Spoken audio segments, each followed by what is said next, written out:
Hello and welcome to the Duluth News Tribune's Bulldog Insider podcast. I'm your host, Matt Wellens, the Bulldogs hockey beat reporter at the News Tribune. Zach is out on assignment this week, which is okay because I have 1,000 questions for this week's guest, but she's had a really busy first couple months of the season as not only the starting goaltender for the UMD women's hockey program, but as an Olympic hopeful for Canada for the 2026 Winter Games in Italy.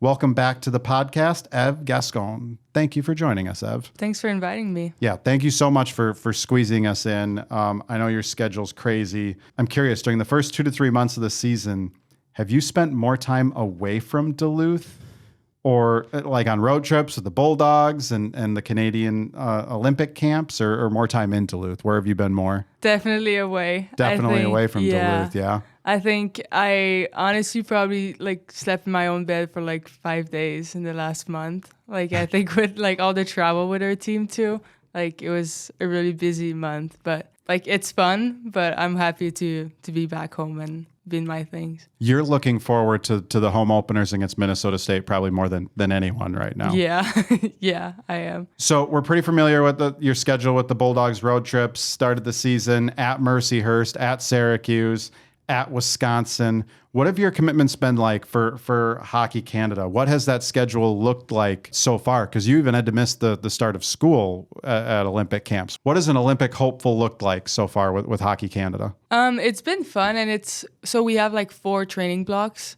So we had one a month ago, and then the one last week, and then the next one is in the end of October. The end of October? Yeah, so in 2 weeks. So it's every 2 weeks we have camp, and we're trying to figure out what's cool as well. So that's pretty hard, but I'm not going to school a lot, but it's a fun experience, and they're really flexible with it too. So me and Caitlin, we can miss school, or teachers understand that, but we can also be able to go to our games the weekend against Wisconsin. So that's pretty good. What do these pre-Olympic camps all involve? What goes on? Are each one similar? Are they unique? What's all happening during those? Well, the first one, it was pretty unique. We had the first week was the pre-Olympic orientation. So we had the men's team and the para team. So for the first week, it was just we were meeting with the guys from the other teams and had dinner. And then after that, it's technically just a week to train and practice as a team. And especially with the PWHL players, they don't have their season yet. So they're just practicing and we're playing games. But it's really just to get to know each other as a team, train together. And of course there's evaluation too, but it's mostly just to train and practice. So that first camp, you're there together with all the NHL guys. What was that like? It was awesome. It was kind of weird, to be honest. When me and Kramer got off the plane, we some people were waiting for us, and then we didn't really look back. Then we looked back, and it was just Crosby there waiting with us, and we were just we probably have to introduce ourselves, but it's kind of weird, but it was fun, and they were super nice too. So it's fun that Canada is a team. Mm-hmm. The 3 teams are one big team. So that was fun, and just to get to know them a little bit. So that was really fun. Yeah, who are you most excited to meet from the men's Canadian Olympic team?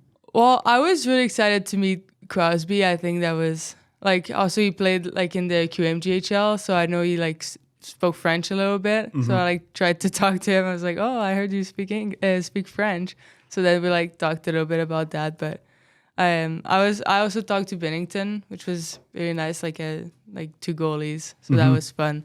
But yeah, I think just meeting them and not just seeing them on TV, it was super cool. Yeah. Your schedule with Hockey Canada for the lead up to the Olympics and the national team. You said you have another training session coming up here in October.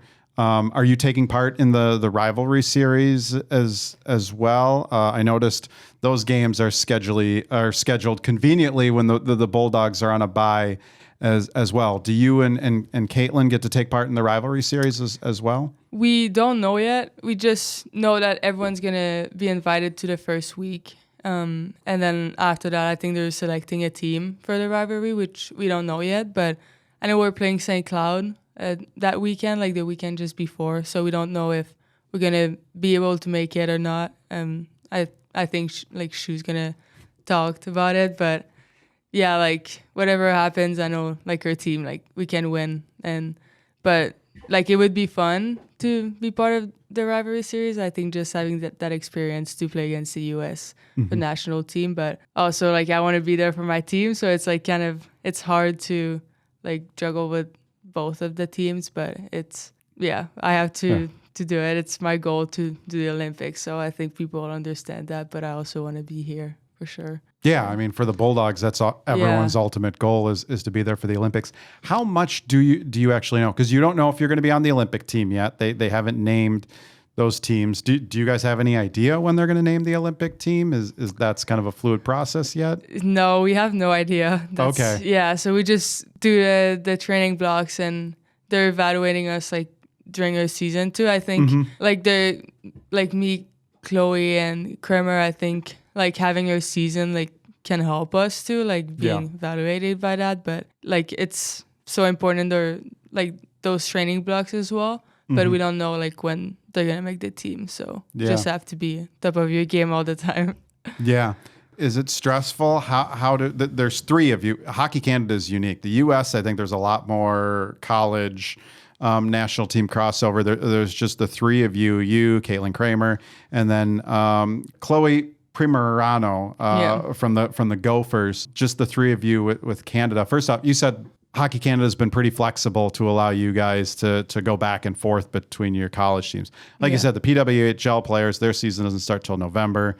They all have decent amount of free time right now. You guys have no free time, the college kids. What's it like working with Hockey Canada so that you can kind of live this dual life right now as a Olympic hopeful and college athlete? Well, it's fun. It's hard, to be honest. I think like the thing I like is we have like training and then practice in the morning. So then after that, like you have your whole day when you're at camp. So I can like do my homework and just trying to like catch up with what I miss, but also them to be flexible. Like it helped me to like go to some of my classes a little bit. So that's nice. I think it's fun for them to understand our situation as well. Like it's not common with like all the PWHL players who like don't have school. So it's just they're training, practicing, and then like their day's done. But for us, we have to like catch up with school, and it's a stressful time for sure. But I think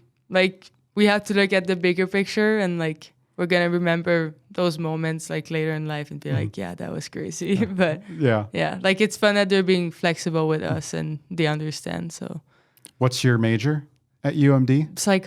Psychology. What are conversations like with professors? I'm sure they get students come to them all the time like, oh, I got to miss class or an assignment from this. What's their reaction when you go to them and say, I need to miss class because I'm trying to make the Canadian Olympic team? Maybe at UMD they're used to that after all. Some of them after all these years, if they're veteran, experienced professors. Oh, what's it like juggling the class schedule and such? Well, my teachers have been really understandable. I also have a French cuisine class, which my teacher, his daughter plays for St. Thomas, so he understands like. He understands the college athlete life and such. Yeah, he does. And he like follows our team too. So he's been like really flexible with me. And like, yeah, it's fun to have it like teachers that understand and like it takes a pressure off your shoulders. And then my other teacher, I have her in two of my other classes, and she's like really understandable too. So that's fun. But I'm also someone who like likes to do homework kind of.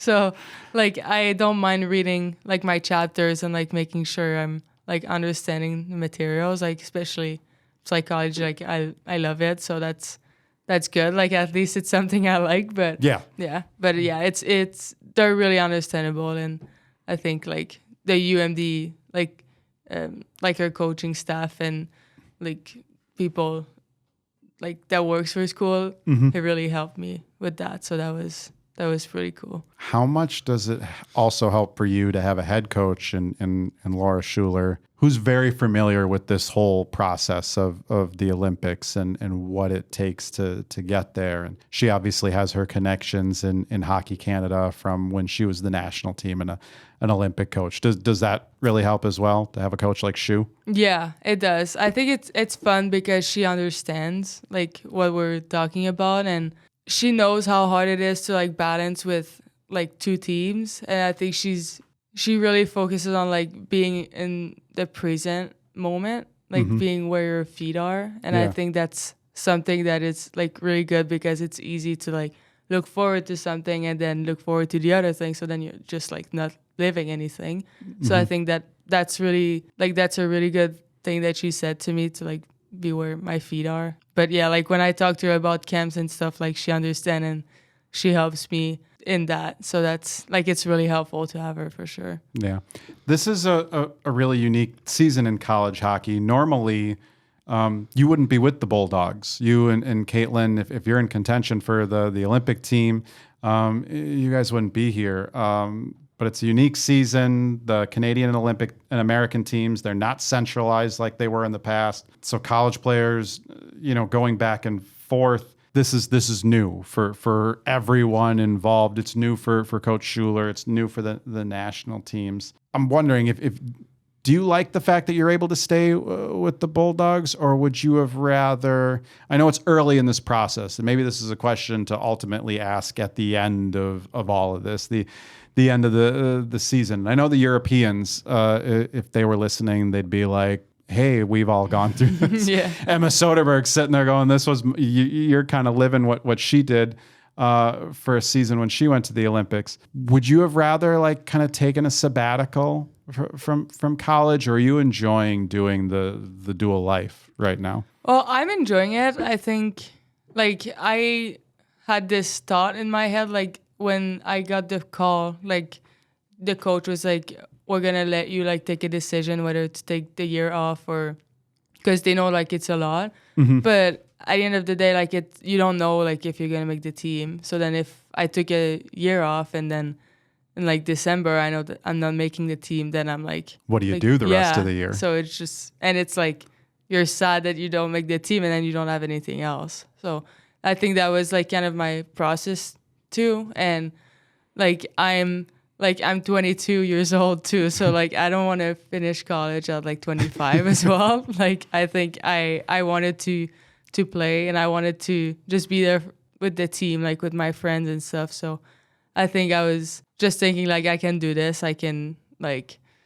travel and then come back, and just making sure I stay on top of my things. But like, I had the thought of taking the year off, but I think at the end of the day, it's better for me to continue to play, and like, you never know what's going to happen. So I think it's better for me to play. Yeah, I think like Bridget Laquette took a year off from UMD and then found out she wasn't making the Canadian team. So then she had that season.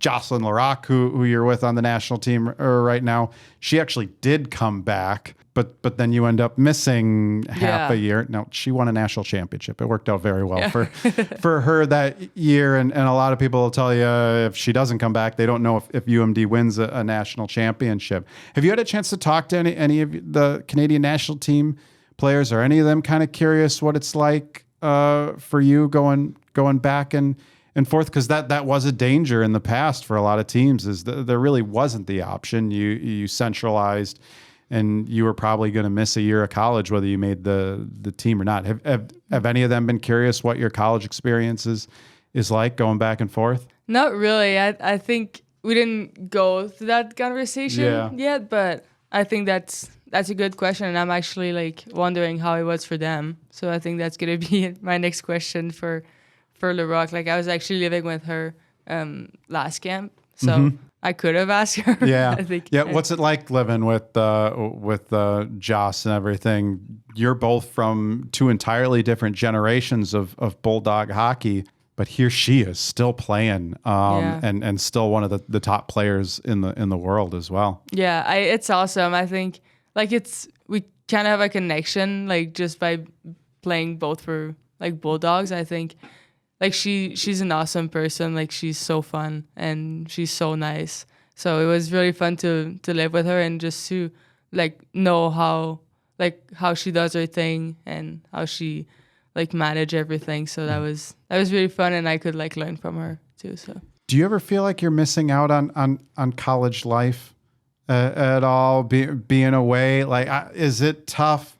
You're in this awesome experience, hanging out with Jocelyn LaRocque and Sidney Crosby and everything on the national team and such, and getting that experience there. But then, you're hearing about what's going on back here in Duluth, watching Mary Kate O'Brien's TikTok, the goofy antics that are happening back here. I'm wondering, like, do you miss that part of? Is that something that you think about ever about this season? Yeah, of course. Like, I think especially the first road trip, like me and Kramer had to come back here to go to school in between the two series, and like they had like amazing activities. Like they went to an NHL game, the Niagara Falls. That's really hard for me to say. Falls, yeah. And yeah, I think just like seeing like the post or like just the text in the group chat, like you're not there, and it's like you want to be there, and especially with all the new people that came too, like you want to build connections with them, and it's hard because you're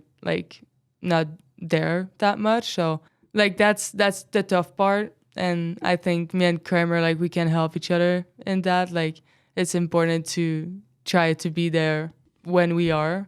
And I think that's what, like, shoe means, too. Like, it's a lot for us. Like, it's fun, but there's also, like, tough part. And I think that's what we need to, like, juggle with. Like, having those connections with the new player when you're here, but also, like, missing out on some things to make sure you're still able to perform later. So that's hard, but I think that's kind of the price to pay for like your dreams sometimes. But of course it's hard. How helpful is it for you to have a Bulldog teammate in Caitlin Kramer going through this same process with you? I'm thinking of Chloe Primanero there for the Gophers.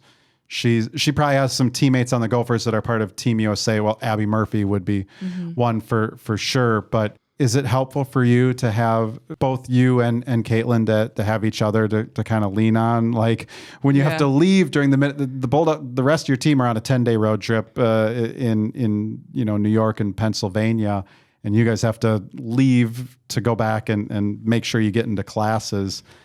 It's got to be helpful to have another teammate that's kind of going through and at least traveling with you and such like that, so you're not alone. Yeah, for sure. Like it's super helpful, and I think we can like rely on each other. I think we're kind of a good balance, especially at the airport. Sometimes one of us is lost, and then the other one's like, we have to go this way. So that's good for traveling, and I think like just experiencing the same things, like we can talk about it, and like we're there for each other. And it's funny because last year, like, we weren't like that close. And then we drove together to come here before the season. So then we had like 10 hours to like get to know each other a little bit more, because we knew that we were going to spend like the rest of the year almost together. So it's really fun. Like we got super close together, and it's like, it's really fun to have someone that you can talk to and like knows what you're going through as well. Like she's going through the same thing. So that's fun. And we can just like be there for each other. Who's the one getting lost in the airport, and who's the one keeping you guys on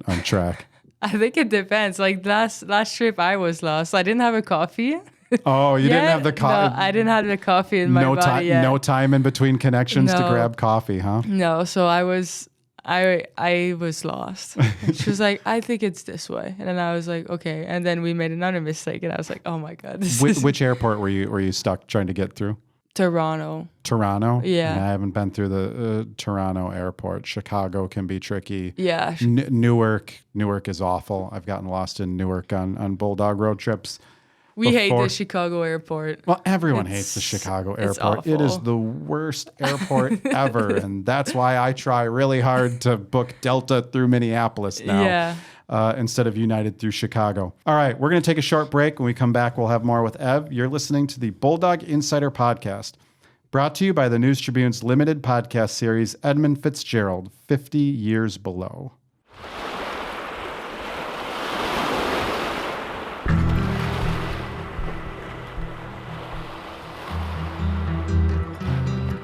know the name. You've heard the song. You know the number.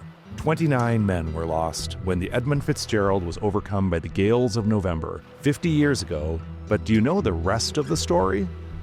The Duluth News Tribune has been close to this story from the beginning, and now we're looking back as the world marks a half-century since the wreck of the Edmund Fitzgerald.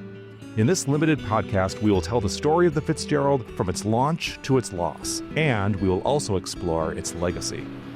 Edmund Fitzgerald, 50 Years Below, will be released in 5 episodes this fall, starting October 13th and leading up to November 10th, 2025. Watch DuluthNewsTribune.com for articles, images, and videos that expand the story.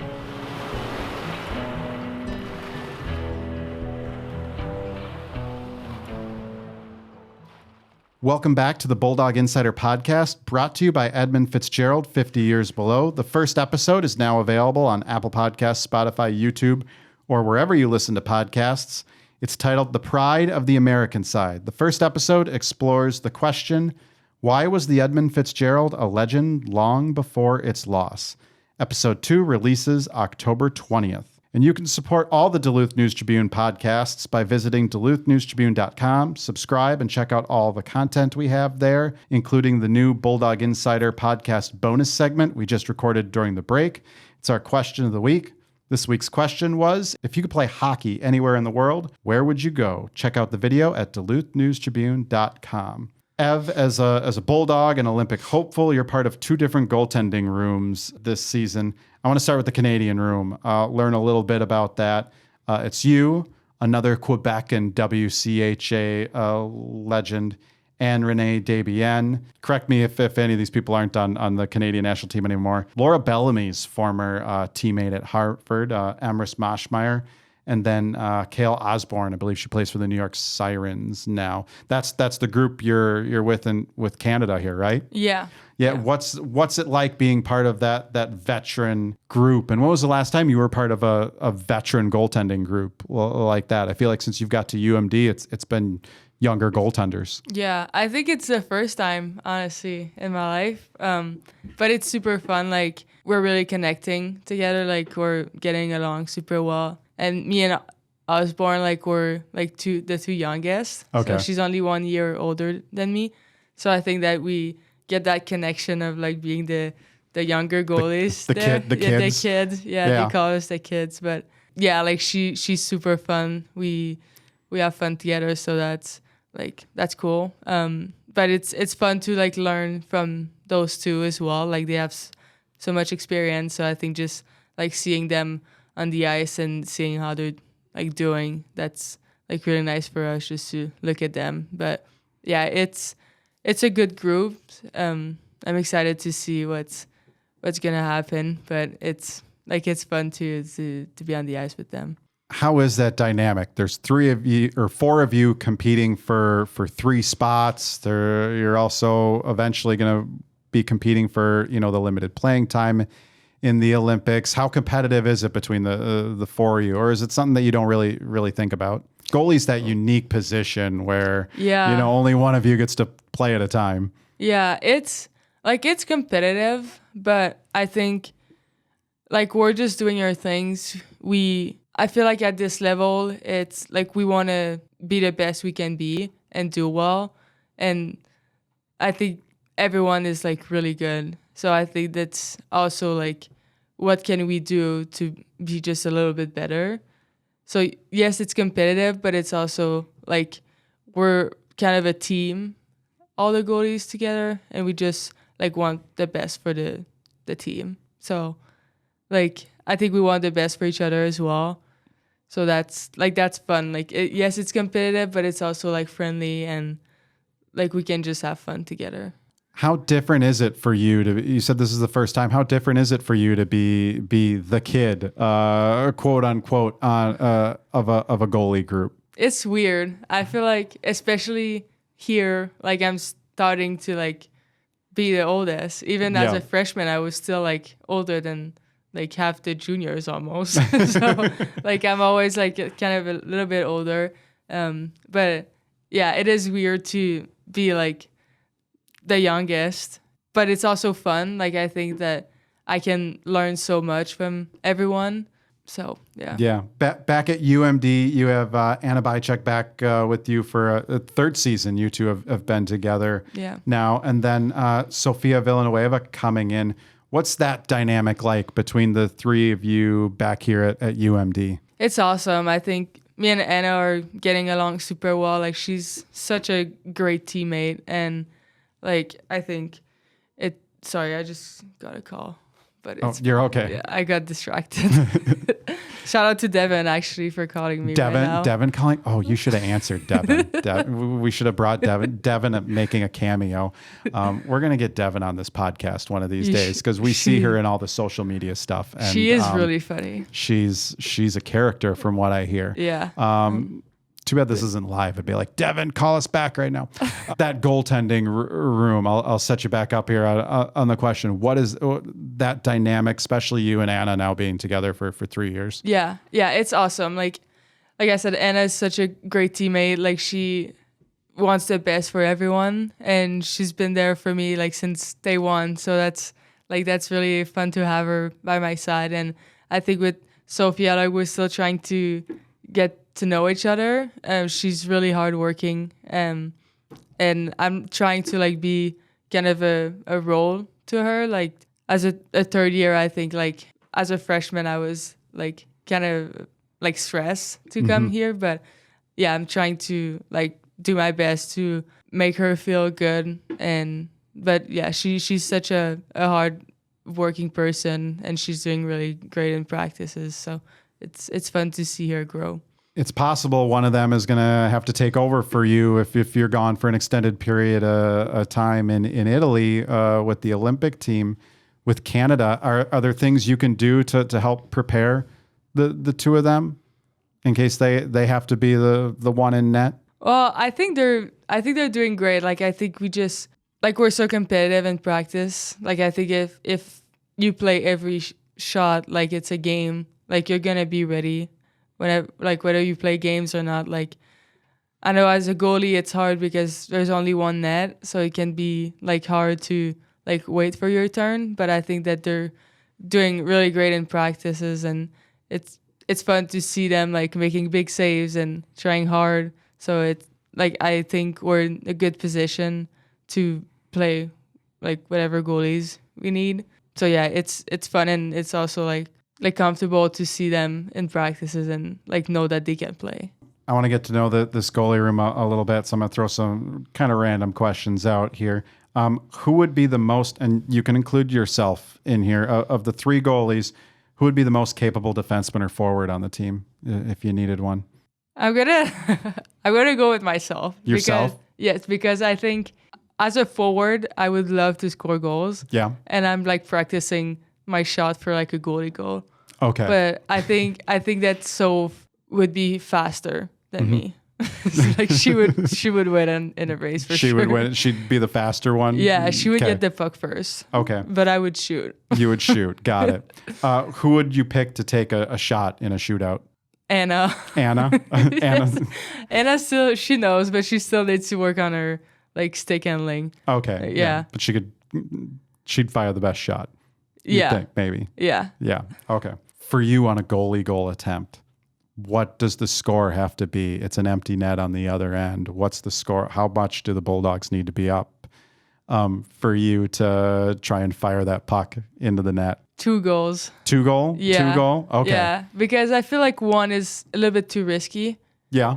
And then... Yeah, 1 is definitely risky. Yeah. And then 2, I think against Syracuse, it was actually like 3-0. Okay. And I was like, oh my God, this is my chance. But then no one passed me the puck. No one would pass it to you? No. I do feel like you have to go out there and fish it. It's got to be that right moment for a goalie to get it themselves. Yeah. Who would be tangent here? I like asking goalies this because I heard Scott Sandlin on the men's team will go to his goalies and say, who should I put in for a shootout? Goalies, I feel like, know the shooters on their own team maybe better than anyone. Who are you picking for a shootout on your team? Who among the skaters are you picking? Who are your 3 to send out there? If Shu asked you, who would you pick? I think I'm gonna say Tova. Tova? Yeah. Okay. She has some great moves. I won't say it in case, but Don't give away our moves in case no. teams are using this podcast to scout you guys, which I appreciate the listens, but you're going to extreme measures here. But yeah, she has some great moves, and we saw it against Mankato too. Like she was the one to score last year. But yeah, she always scores in practice, so I would choose her. Goalies go on a road trip together. Whose vehicle are you taking? Who's got the best vehicle? I think Soph. Soph. Yeah, Soph does. Yeah, I think Soph has the best car. Yeah. Who's driving who's driving? Who's chilling in the back seat while someone else drives? I think I would be driving. You would be driving? Yeah, I like to consider myself a good driver. Okay. I don't know if other people agree, but I like driving, and I think I think they would be like chilling in the back, and we would play like games. Okay. Yeah. Who's more likely to make you laugh during a tense part of the game, Anna or Sophia? It's a hard question. I'm gonna say Anna. Anna? Yeah, I think she's just funny. She's just like, funny? Yeah, like she's like I don't know. Like she just makes me laugh. Some rapid fire to close this episode out here. Coach Laura Schuler recently name dropped Brendan Shanahan during a weekly press conference. Just casually, she was telling us a story, something related to Wayne Gretzky. I can't remember it off my head right now. She's like, Brendan Shanahan told me, and a couple of us were like, that's like one of those only Laura Schuler things. Yeah. What's the coolest name you've heard her mention during a practice or meeting? Just casually name drop. I think she talked about Gretzky. About Gretzky? Yeah. Okay. But I don't know if she met him. Okay. But I know she just like talked about him. Talked about Gretzky. Yeah. Okay. Yeah. All right. Yeah, she knows everyone. You wear number 1, but if you had to change numbers, what would you pick? 37. 37? Yeah, I think I'm gonna, if I make the team for the Olympics, I think that's gonna be my number. That'll be your number. What's the significance of 37? Well, I had it in the QMGHL, and I just think it's cool. Okay. So, and it's like pretty unique too. Yeah. So I would like to like make like a story about this number. About 37, like, make it your own, right? Yeah. Yeah. Would you rather do an 8-hour bus drive or an 8-hour flight? Bus drive. 8-hour bus drive? Yeah. I think it's more comfortable. Like you can like put your legs up, like you can just change position. In a flight, like there's not much you can do. Well, and a bus is going to stop and pull over at some point. Yeah. And you'll get a chance to stretch your legs. Yeah. I looked it up. The flight to Belfast or to Dublin, from Minneapolis to Dublin, is 8 hours. Oh my God. So that's gonna be rough. I don't know. Emma Soderberg used to just like brush off those flights between Europe. I guess the Swedes and the Europeans are used to it. Yeah. And such. I'm kind of dreading that when going to Ireland. These Hockey Canada camps, are you guys, is it a mix of driving? Are you flying between the two of them all the time? Yeah, like flying. You're flying? Yeah. Okay. When you have a layover in the airport, what's your go-to stop? Do you have a place you always... Starbucks? Yeah, we need that coffee. Yeah. Yeah. Are you like an exclusively Starbucks coffee person in the airport, or will you go to other places?